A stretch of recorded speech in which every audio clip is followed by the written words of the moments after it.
একদম দেখুন, গান্ধী মূর্তির পাদদেশে কিছু মানুষ 6 বছর 7 বছর 8 বছর 9 বছর ধরে বসে, 1000 দিন ধরে 2000 দিন ধরে বসে, মাথার উপরে ছাদ নেই, মশারি নেই, শীতকালে কম্বল থাকে না, গরমকালে এসি থাকে না।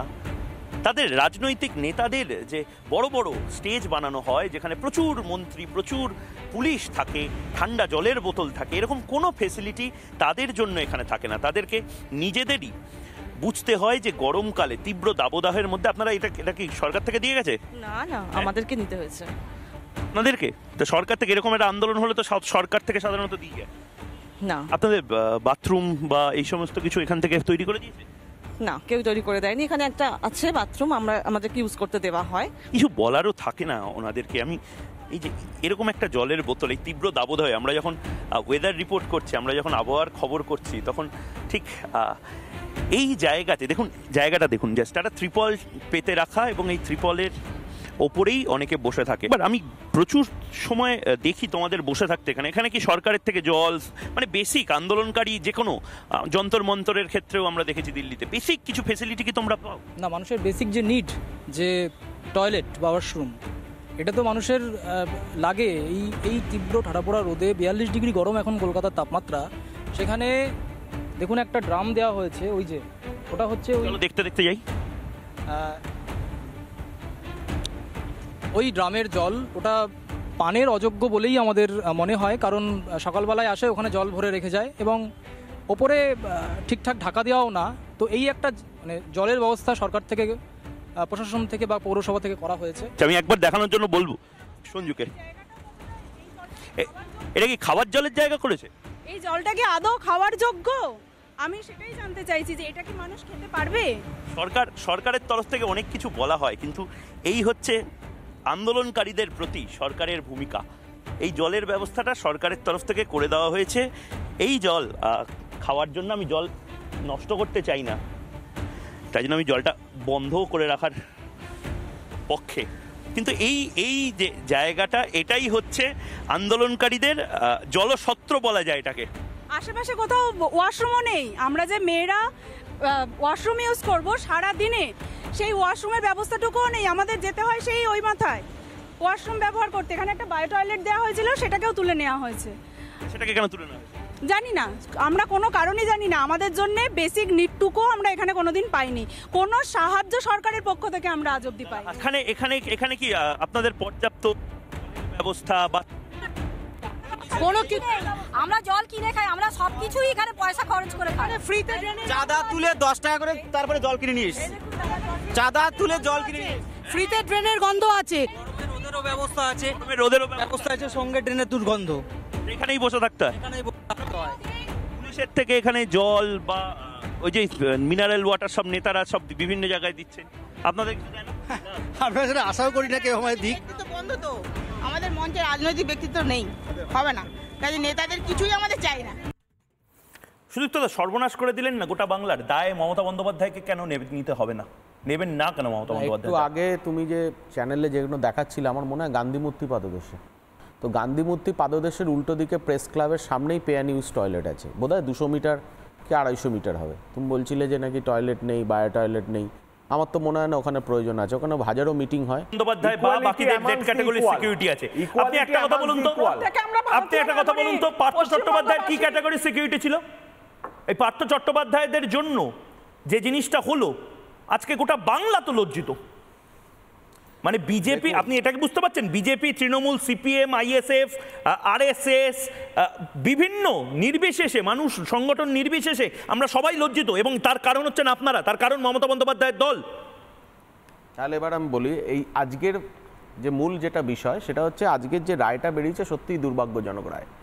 এখানে 3টে যারা অ্যাসপিরেন্ট আছে, একজন হচ্ছে যারা চাকরি করছে, একজন হচ্ছে যারা কোনো সিফারিশের মাধ্যমে চাকরিতে ঢুকেছে, আরেকজন হচ্ছে যারা রাস্তায় বসে আছে। আপনি 3টে পক্ষকেই জিজ্ঞেস করুন, আজকের রায়ে কেউ সন্তুষ্ট না। না, হবেন না তো, কেউ সন্তুষ্ট না। তার কারণটা হচ্ছে কি, বাংলার মানুষ বোধহয় সন্তুষ্ট হবে যখন এর মাথায় যিনি বসে রয়েছেন তিনি পদত্যাগ করবেন বা তাকে গ্রেফতার করা হবে। কে মাথায় বসে রয়েছে সেটা বাংলার মানুষ জানতে চায়। দুর্নীতির মাথায় কে? দুর্নীতির মাথায় সে তো সিবিআই তদন্ত করছে, এখনো পর্যন্ত তদন্তের যা আছে তাতে এখনো পর্যন্ত আমরা দেখেছি এখনো পর্যন্ত ট্রায়াল পর্যন্ত শুরু হয়নি সেই মামলায়। বেশ বেশ, আমি দেবজিৎ সরকার আপনার কাছে যাব। দেবজিৎ সরকার, এই হচ্ছে চিত্রটা, আমি ভেঙে ভেঙে চিত্রটা দেখালাম। বাংলার মানুষ জানতে চায়, মানে আবারও বলছি 25-26 হাজার চাকরি চলে যাবে, এরপরে আরও চাকরি চলে যাবে, মানে মুড়িমুড়খির মতন চাকরি চলে যাচ্ছে। এদিকে নতুন শিল্প নেই, কলকারখানা নেই, ইন্ডাস্ট্রিয়ালাইজেশন নেই। বাঙালি আরও দুটো প্রজন্ম বোধহয় পিছিয়ে যাচ্ছে, আমরা ফ্যাল করে দেখছি, শুধু কিছু করার নেই।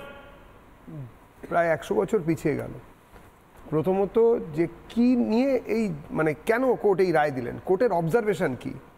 282 পাতার রায়, এই ঐতিহাসিক রায়, ঠিক ভুল আগে হবে না পরে হবে এই নিয়ে যারা বিরোধিতা করবেন, যারা সুপ্রিম কোর্টে গেলে নাকি 5 মিনিটে, কোনো একজন বড় উকিলবাবু বলেছেন, তিনি আবার প্রার্থী হয়েছেন, 5 মিনিটে নাকি এসব উড়ে যাবে, এরকম একটা কিছু বলেছেন সকালবেলায়, গা গরম করা কথা।